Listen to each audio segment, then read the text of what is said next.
cette deuxième vidéo, en ce qui te concerne, Catherine, tu fais partie du Club Émergence depuis le mois de septembre. On a eu l'honneur de te découvrir lors d'un premier interview. Aujourd'hui, tu vas nous parler essentiellement de l'héritage émotionnel transgénérationnel. Tout à fait. Ok. Alors déjà, est-ce que tu peux nous expliquer qu'est-ce que l'héritage émotionnel transgénérationnel?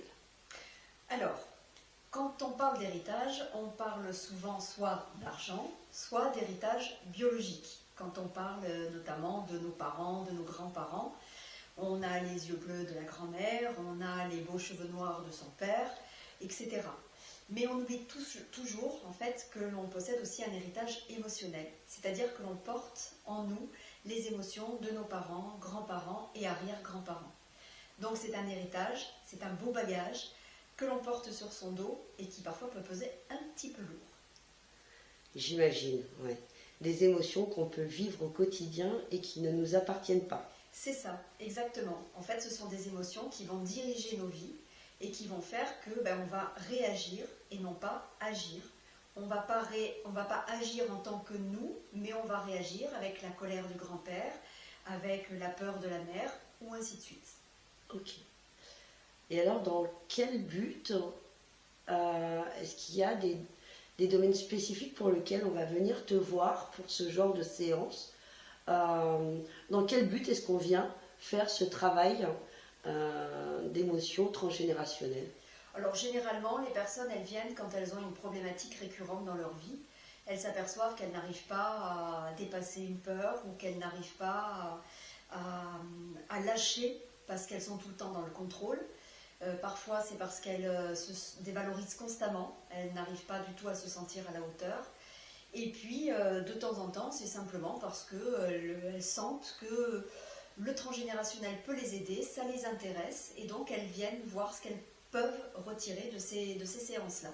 Parfois, c'est simplement ça. D'accord. Pourquoi comment t'es venue cette pratique? Quel est ton parcours pour aujourd'hui proposer ces séances? Alors, mon parcours, il est un petit peu atypique, parce qu'en fait, si aujourd'hui je peux proposer ces séances-là, c'est grâce à une naturopathe qui m'a dit que je aller aller voir un kinésiologue. Et en fait, j'ai pris rendez-vous avec une personne, persuadée que c'était une kinésiologue, et pas du tout. Quand je suis arrivée dans son cabinet, elle m'a demandé si je connaissais sa méthode. Je lui ai dit, oui, je sais, c'est la kinésiologie, je connais un peu. Elle m'a dit, mais c'est pas du tout ça. Donc c'est le travail transgénérationnel, émotionnel et comportemental de la méthode Jade Collin. Et j'ai découvert cette méthode-là totalement par hasard. Par contre, moi j'étais à un moment donné dans ma vie où j'étais encore enseignante, où j'hésitais depuis de nombreuses années à me mettre à mi-temps, parce que je ne me rendais pas compte, mais j'avais beaucoup de peur. Et à l'issue de la première séance, 15 jours après, j'ai demandé mon mi-temps sans aucun problème. Suite à cette fameuse séance de... Suite à la première séance de transgénérationnel émotionnel, absolument. Ok, donc c'est, comme tu dis, ce fameux par hasard Oui. que tu as découvert cette pratique de travail. Tout à fait, complètement par hasard. Donc ça t'a permis, toi, de passer ce cap de mi-temps pour pouvoir créer et développer ton activité. Oui. Dès la première séance. Dès la première séance, en fait. Ok. Dès la première séance. Et on ne s'en rend pas forcément compte. Moi, je vois, j'ai beaucoup de personnes, par exemple, qui viennent et qui disent entre deux séances où je sais pas, non, il ne s'est pas trop passé grand-chose. Et puis quand on commence à discuter, à creuser, il s'est passé ci, il s'est passé ça. Et en fait, il se passe un certain nombre de choses quand même. Et donc, c'est en voyant le résultat sur toi que tu t'es dit, waouh, c'est fabuleux. Moi aussi, je veux aller plus loin et que tu t'es formée. Alors, c'était même avant de voir le résultat. D'accord. Parce que pendant la séance, j'ai trouvé ça passionnant. J'ai trouvé ça hyper intéressant de travailler sur nos générations, sur nos émotions. Et quand j'ai vu en plus le résultat, j'ai dit ah ouais, ça c'est pour moi. J'ai envie de l'apprendre. Génial. Et du coup, est-ce que tu as un profil, il y a un profil particulier de personnes qui viennent te voir pour cet accompagnement et qu'est-ce qu'elles viennent chercher à travers cet accompagnement? Quelle transformation est-ce qu'elles viennent chercher? Alors, les personnes qui vont venir, ce sont des personnes qui s'intéressent au transgénérationnel. Des personnes qui savent qu'elles peuvent porter des choses, entre guillemets, des générations passées. Après, ce sont des personnes qui ont vraiment envie d'avancer dans la vie, qui se rendent compte qu'il y a quelque chose qui les bloque et qui voudraient comprendre, qui veulent mettre du sens. Et ça va leur apporter, justement, moi je dirais c'est ce terme essentiel, c'est le sens. Mettre du sens sur ce qui bloque, ce qui ne va pas, ce qui les empêche, les fameux bâtons dans les roues, qui sont des bâtons finalement tout simplement émotionnels. Ça va leur permettre de devenir elles-mêmes, d'aller à la recherche, à la découverte de leur authenticité. Ok. Du coup, comment ça se passe en fait? Est-ce que les personnes, elles viennent, elles t'expliquent leurs problématiques ou ce qu'elles vivent, et de là, tu enchaînes sur la ou les séances, ou alors comment est-ce que tu procèdes, tout simplement?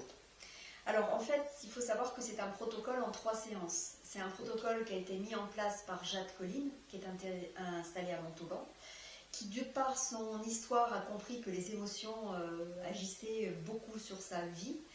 Elle, c'était essentiellement au niveau physique. Et donc, elle a mis en place ce protocole en 3 séances. La première séance, c'est une séance où on va travailler soit sur la lignée du père, soit sur la lignée de la mère. Dans la deuxième séance, on travaillera bien évidemment sur l'autre lignée. Et la troisième séance, c'est une séance de bilan, c'est une séance aussi où on fait la paix, en fait, avec notre première génération, avec nos parents. Et lorsque les personnes, elles arrivent, je ne demande pas forcément la problématique. Certaines vont la donner, vont dire « je viens vous voir parce que ça m'intéresse le transgénérationnel, je sens que je porte du lourd, je n'arrive pas à faire ceci, je n'arrive pas à faire cela ». Ou alors, carrément, elles ne disent rien et on passe directement sur... elles viennent s'installer sur ce fauteuil et où va commencer la séance. Dans cet espace où tu es installée, toi, aujourd'hui, exactement, dans ton tout nouveau cabinet, oui, que tu as ouvert depuis... un petit mois, un peu plus d'un mois. Un peu plus d'un mois. Un peu plus d'un mois, oui. Ok. Donc, les personnes arrivent, elles s'installent dans ce fabuleux fauteuil, qui, je vous assure, donne vraiment envie quand on le voit. Elles s'installent dans ce fauteuil, et alors, qu'est-ce qui se passe? Est-ce que tu vas entamer un questionnement? Est-ce que c'est plutôt corporel? Raconte-nous, comment est-ce que ça se passe? Alors, c'est pas du tout un échange, c'est pas une discussion, parce que si c'est une discussion, c'est le mental qui va prendre le dessus. Donc là, en fait, dans cette méthode Jade Colline, on travaille avec un test réflexe. On va travailler avec les poignets. Ce qui fait qu'un certain nombre de personnes pensent que c'est de la kinésiologie, mais alors que ça n'a strictement rien à voir. Il y a simplement ce contact qui est là. On travaille avec le corps parce que lui, il ne ment pas. Et c'est comme si on donnait en fait la parole au petit, à la petite qu'on a en nous et qui a besoin d'être entendue, tout simplement. Ok. Donc tu commences par demander l'autorisation au corps. Absolument. Je commence par demander l'autorisation au corps de travailler avec la personne. Et parfois, il arrive que l'autorisation, elle n'arrive pas. Peut-être parce que la personne attend beaucoup de la séance, et donc elle se met une pression sur elle. Et dans ces cas-là, on attend, on discute un petit peu, j'essaye de trouver, de comprendre ce qui peut bloquer la personne. Et au bout généralement de 3-4 minutes, je reprends l'autorisation et là c'est parti. Ah oui, c'est rapide quand même. C'est rapide, oui, oui. Donc en fait, il y a une première phase de mise en sécurité peut-être? Oui, c'est ça, exactement. La personne, elle a besoin de se sentir en sécurité, de sentir que je suis là pour l'entourer et pour l'accompagner. D'accord. Ok, donc le corps a dit ok. C'est ça. Et ensuite, qu'est-ce qui se passe? Alors ensuite, je vais rechercher l'émotion la plus importante, en fait, celle avec laquelle la personne arrive ce jour-là, de façon très inconsciente, puisqu'il y a des personnes qui parfois s'assoient dans le fauteuil en se disant « je sais très bien quelle est l'émotion qui va sortir », et pas du tout. c'est pas du tout celle-là. Et donc ça permet d'ouvrir le travail. Ensuite, on va descendre dans les âges, c'est-à-dire qu'on va repérer les âges auxquels il y a eu une émotion importante. Et pour chaque âge, on va apaiser l'émotion en répétant simplement 3 phrases à voix haute, parce que répéter des phrases à voix haute, ça permet justement d'envoyer le message au corps, au cerveau, à toutes nos cellules, pour que vraiment la transformation elle puisse se faire. Et puis on va remonter les âges jusqu'à la naissance, jusqu'à la conception, et puis ensuite on va descendre dans les générations. Première génération, celle du père ou de la mère, deuxième génération, troisième génération, et puis pour finir, on remonte en temps présent. Ok. Et donc, si j'ai bien compris, tu descends donc dans les âges de la personne. Là, il va y avoir des émotions qui vont sortir Oui. par rapport à son vécu, par rapport à son histoire. Et là, c'est à ce moment-là où tu fais des ponts avec les générations précédentes. Ça va être après. Après. En fait, une fois qu'on aura descendu dans les générations, on va pouvoir faire des ponts sans aucun souci. Et c'est surtout en fait à la fin de la séance où moi je vais prendre quelques instants pour débriefer la séance. D'abord seule, parce que j'ai un support donc sur une feuille. C'est une feuille que je complète au fur et à mesure de ce qui sort. Et ensuite, je vais faire un débriefing auprès de la personne pour lui expliquer cette émotion si lourde aujourd'hui avec laquelle elle est arrivée. Et bien tout simplement, d'où est-ce qu'elle vient. Ok, donc ça lui permet de comprendre son histoire. C'est ça. Comprendre son histoire, on parle bien d'émotion, Oui. pas de l'histoire de la vie des parents, des grands-parents. Oui. De comprendre son histoire émotionnelle. Et le fait de mettre ça en lumière, quand tu ressors les émotions, le but, c'est de les apaiser. Oui, c'est de les apaiser parce que quand la personne elle arrive, elle a une vie dans laquelle ses émotions prennent le dessus. Et donc elle réagit, elle n'agit pas. Le but des séances, ça va être d'apaiser ses émotions pour que ce soit la personne qui reprenne le contrôle de sa vie et qui agisse sans se laisser dépasser par telle ou telle émotion. À partir de quel âge tu peux faire ce travail avec les gens? On peut commencer dès l'enfance, on peut commencer avec certains enfants. Parfois, on pourrait même travailler avec des enfants très jeunes. Et si l'enfant n'est pas en mesure de faire le travail, c'est le parent qui va faire le travail à la place. Dans ce cas-là, on parle d'un transfert. Mais on peut très bien commencer avec des enfants de 7 ans, 7, 8 ans, quand ils ont la notion d'un certain nombre de choses. Voilà, on peut commencer à faire ce travail-là. Ouais, ils ont besoin de savoir nommer leurs émotions, peut-être. Oui, de les comprendre, exactement, tout à fait. Après, bien évidemment, avec un enfant jeune, on va expliquer les émotions, on va prendre des exemples pour pouvoir les illustrer.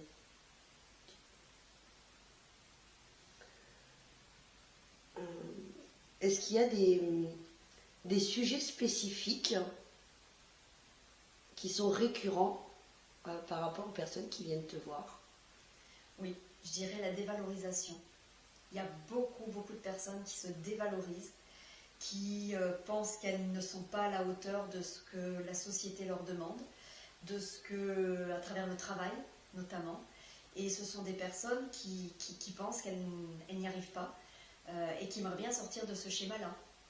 Il y a des personnes aussi qui ont une tristesse en elles, qui ne comprennent pas d'où vient cette tristesse-là et qui ont envie de s'en débarrasser de cette tristesse.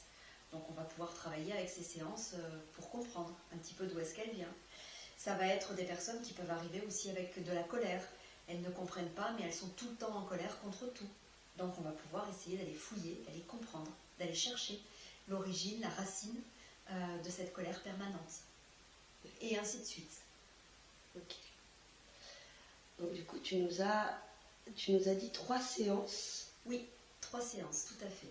3 séances et après, les personnes donc, à l'issue de ces 3 séances ont compris donc, leur histoire, ont apaisé leurs émotions et après ça s'arrête là. C'est pas obligé. Les personnes, elles peuvent très bien revenir. Si jamais on s'aperçoit à la 3e séance qu'il y a une émotion qui est encore trop forte, on peut faire une 4e séance uniquement sur cette émotion-là pour vraiment aller la fouiller en profondeur. Et puis il y a des personnes qui peuvent revenir ultérieurement, par exemple au début de l'année, pour éliminer toutes les émotions engrangées dans l'année passée, ou alors avant un examen pour se préparer, ou alors avant de commencer un nouveau travail pour y aller vraiment en toute confiance, voire même certaines personnes qui sont en séance de chimiothérapie, elles peuvent venir avant une séance de chimiothérapie pour apaiser les émotions et pour pouvoir recevoir le mieux possible cette chimiothérapie. Ok.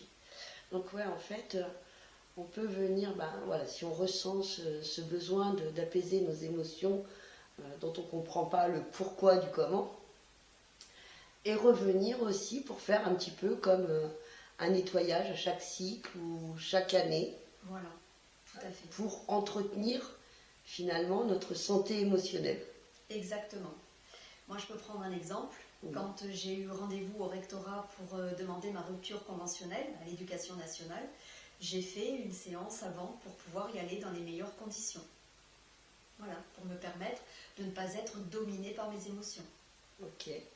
Et du coup, alors comment tu t'es sentie, toi, ce jour-là, quand tu es arrivée au rectorat pour ta rupture conventionnelle? Je me suis sentie confiante, mais je me suis malgré tout laissée dépasser par une émotion qui était l'amour de mon métier. Donc, ce n'était pas une émotion négative. Ouais. C'était l'amour de ce métier d'enseignante que je pratiquais depuis 27 ans, qui était là, qui était très fort. Et c'est juste cette émotion de cet amour qui est ressortie. C'est beau. Oui. Mais du coup, toi, dans ta posture, bah, tu avais gagné cette confiance, Tout à fait. cette assurance Oui. pour être ferme sur ta volonté de Ça. rupture conventionnelle. Oui, complètement. Ok. Complètement. Tu penses que sans ça, ça aurait été plus difficile? Très certainement. Ouais. Très certainement. Parce que c'est pas rien, c'est un changement de carrière. Bien sûr. Et il faut être en mesure, effectivement, d'être entendu. Ok, donc les gens, ils viennent,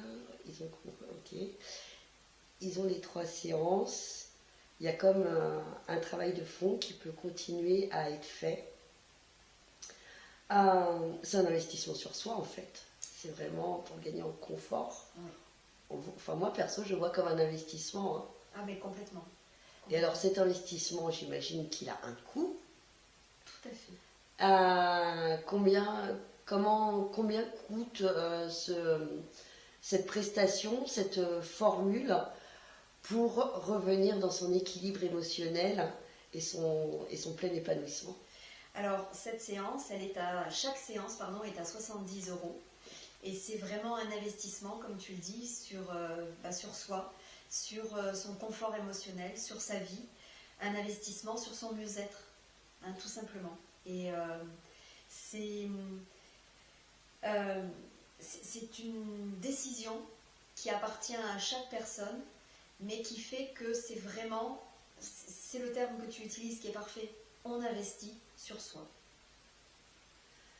Il y a un délai à respecter entre chacune des séances? Oui, alors minimum 3 semaines. Sinon, on le fait aussi avec le corps. On peut voir de combien de semaines le corps il a besoin pour intégrer les informations de chaque séance. Et donc, ça peut varier entre 4, 5, des fois j'ai 12 semaines entre chaque séance parce que j'ai affaire à une personne qui a vraiment besoin de temps de se poser entre chaque séance. Ouais, c'est un temps d'intégration. Temps d'intégration, exactement. Et puis il y en a d'autres, 5 semaines après, elles reviennent et on le voit très bien qu'elles sont extrêmement motivées. Elles sont parties dans le travail et puis hop, il ne faut pas que ça traîne. Elles sont dans cette dynamique-là, mais le corps les suit dans cette dynamique-là. Tu as un support avec lequel tu travailles? Oui, j'ai une feuille que je complète au fur et à mesure des émotions qui apparaissent. Et c'est une feuille que je garde. Parce que très souvent, les personnes, à la fin de la séance, elles me demandent si elles pourraient emmener cette feuille. Ben non, elles ne l'emmènent pas, cette feuille, parce que si elles l'emmènent, c'est le mental qui reprend le dessus. Et donc, tout le travail qu'on aurait fait serait plus le même, parce qu'elles continueraient à mouliner sur les différentes émotions. Par contre, à la fin du protocole, à la fin des 3 séances, les personnes repartent avec un arbre généalogique de leurs émotions. Et comme ça, elles peuvent savoir d'où est-ce qu'elles viennent. Okay. C'est toi qui construis cet arbre généalogique avec les échanges que vous avez eus durant les séances. Voilà, tout à fait. C'est un support de l'école Jade Colline qui se construit après au fur et à mesure des séances. Tout à fait. Donc, quand on fait ce travail sur soi et qu'on est parent, est-ce que en même temps ça vient apaiser, libérer les émotions de nos enfants? Est-ce qu'il y a un impact sur notre descendance? Alors forcément, il y a un impact sur les enfants. Ça ne va pas libérer les émotions forcément des enfants, mais les enfants vont voir le changement chez leurs parents. C'est très subtil. Et de là, les enfants ne vont plus ressentir telle ou telle émotion et les choses vont se fluidifier. On va dire que les relations vont pouvoir se fluidifier. Une partie du travail aura été fait. Ça n'empêchera pas l'enfant, quand il grandira, lui, de faire son propre travail. Mais déjà, ça va vraiment permettre de changer la donne et de rectifier certaines choses. Tout à fait. C'est un travail qui se fait en individuel. Oui. Ouais, on ne vient pas faire ce genre de suivi en famille. Alors on ne vient pas en famille, par contre quand on a des parents qui amènent leur enfant de 3-4 ans et qui aimeraient comprendre d'où ça vient, on va quand même expliquer aux parents que ça peut être bien qu'ils fassent le travail avant que l'enfant ne fasse ce travail-là. Et parfois ça peut déjà régler un certain nombre de choses, justement. Et ouais, parce que par conséquence, le parent qui va être apaisé émotionnellement, Oui. qui va avoir compris un petit peu son histoire, il va changer, donc comme tu disais, hein, dans sa manière d'agir. C'est ça. Et l'enfant qui modélise le parent, bah, évidemment, il aura un autre modèle qui évite de reprendre ses schémas. C'est ça. Et encore une fois, les changements, c'est très subtil.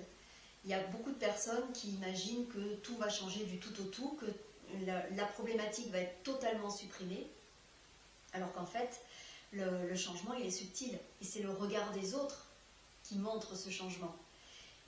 Ne serait-ce que mon regard, quand la personne elle revient à la 3e séance, que je demande alors comment ça va, qu'est-ce qui s'est passé depuis la dernière séance, et qu'on me répond oh, pas grand-chose, non. Et puis la personne elle commence à dire qu'elle a fait ça, et puis qu'elle a fait encore ça, et puis qu'elle a fait encore ça. Et là je lui rappelle d'où elle vient. Et là d'un seul coup elle se dit ah oui quand même, ah oui donc j'ai bien changé. Donc voilà, c'est vraiment dans le subtil. Et c'est le regard de l'autre, que ce soit le mien ou de l'entourage familial, qui va montrer qu'il y a réellement un changement. Ouais, la prise de conscience, elle n'est pas forcément évidente Non. pour la personne sur l'immédiat, parce qu'elle n'a peut-être pas ce recul en fait de la situation. C'est ça. Et c'est oui, au fur et à mesure des séances, ou son environnement qui va lui faire remarquer qui... C'est ça. Moi, mon expérience, le fait d'avoir demandé la rupture conventionnelle 15 jours après la première séance, je m'en suis pas rendu compte sur le coup. Je l'ai fait, mais ça coulait de source. D'accord. Et c'est quelques mois après où je me suis dit, c'est moi qui fais ça? Ah bon? Ah, j'ai été capable de le faire? Ah, mais c'est génial! Voilà. Donc en plus, ça vient travailler sur d'autres thématiques, je pense notamment à l'estime de soi. Complètement. Ça a un impact sur d'autres thématiques pour les personnes qui sont sur leur chemin d'épanouissement, de développement personnel. C'est ça, exactement. C'est ça, se découvrir. Ouais. Se découvrir et comprendre aussi que les émotions qu'on porte, elles ne nous appartiennent pas. C'est un héritage. C'est un héritage qu'on nous a légué de manière très inconsciente, mais qui ne nous appartient pas. Et donc, se débarrasser de cet héritage-là et pouvoir avancer librement. Ça ne veut pas dire qu'on va moins aimer nos parents ou notre famille. Au contraire, je pense qu'on ne peut que l'aimer plus, et très souvent, je le remarque, quand on arrive à la 3e génération, j'ai des personnes qui sont extrêmement émues parce qu'elles ont l'impression d'avoir reçu un cadeau. Comme si c'était l'arrière-grand-père ou l'arrière-grand-mère qui, à travers la séance, leur faisait un cadeau. Et c'est vraiment très beau. Et c'est ça qui est beau. Oui, j'imagine à quel point ça peut être chouette. Ouais. Est-ce que tu as envie d'ajouter quelque chose, d'apporter une précision par rapport à cet héritage émotionnel transgénérationnel? Que c'est une méthode génial, que c'est une méthode que j'adore pratiquer. Ouais. Chaque séance est unique, chaque séance est une surprise, et je vois l'évolution au cours de la séance. Je vois l'évolution à travers le regard. C'est-à-dire que quand la personne, elle rentre, elle a un regard, le regard de la problématique, et à la fin de la séance, le regard s'est ouvert, le regard s'est illuminé. Et je dirais même qu'au cours des salons du bien-être, quand je propose des mini-séances, ça dure 10 minutes. En 10 minutes, le regard n'est plus le même. Et ça, je trouve ça extraordinaire. C'est fort. Ouais. Parce que la personne, elle a travaillé sur elle et elle s'est découverte. Et elle a compris aussi que elle portait quelque chose et que c'était pas elle qui avait un problème. Ça permet aussi du coup de lâcher un petit peu la culpabilité. Exactement. De se dire, voilà, Oui. parfois on a tendance à s'auto-flageller en se disant, je suis nulle ou je ne suis pas capable de machin parce que pour tout un tas d'émotions, et finalement de comprendre que non, on porte ça Oui. de nos générations précédentes. C'est pas, en fait, c'est pas nous et c'est pas nos parents non plus qui ont un souci, mais Ouais. ça fait partie de l'histoire et on a moyen, en les nommant, en les reconnaissant, en les apaisant, Oui. de se lâcher la grappe, tout simplement, C'est ça. C'est exactement ça. de laisser tomber cette culpabilité Oui. et d'être plus fort à l'intérieur de soi. Complètement. Moi, j'ai le souvenir d'une consultante que j'ai suivie en transgénérationnel et je l'ai vue se transformer au cours des 3 séances, mais c'est allé jusqu'à sa tenue vestimentaire Ah ouais. et sur le fait de prendre soin d'elle. Et la femme qui a quitté la 3e séance n'était plus du tout la femme qui est venue à la première séance. Elle était magnifique, elle était rayonnante. À la première séance, elle cachait toute sa beauté. D'accord. Ah ouais, c'est beau ça quand même, c'est fort. Ouais. C'est assez puissant comme approche. Oui, c'est un outil qui est puissant, tout à fait. On ne se rend pas compte à quel point ce travail émotionnel est tellement important dans notre quotidien. On s'en rend pas compte et encore une fois, c'est merci Jade Colline parce que c'est elle qui a mis en place ce protocole et c'est un très très beau cadeau qu'elle nous fait en nous enseignant cette méthode. Donc Jade Colline qui est à Motoban. Oui. Et qui propose cette formations. formation. Voilà, qui propose chaque année de la formation. Okay. Tout à fait.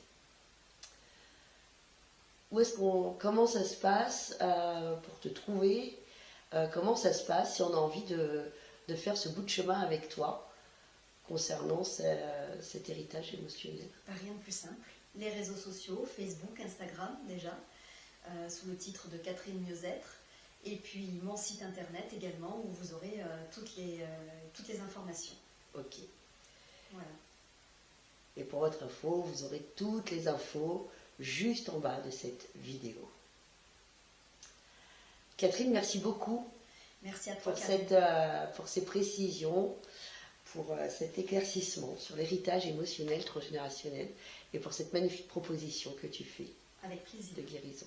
Merci. À très bientôt. À très bientôt.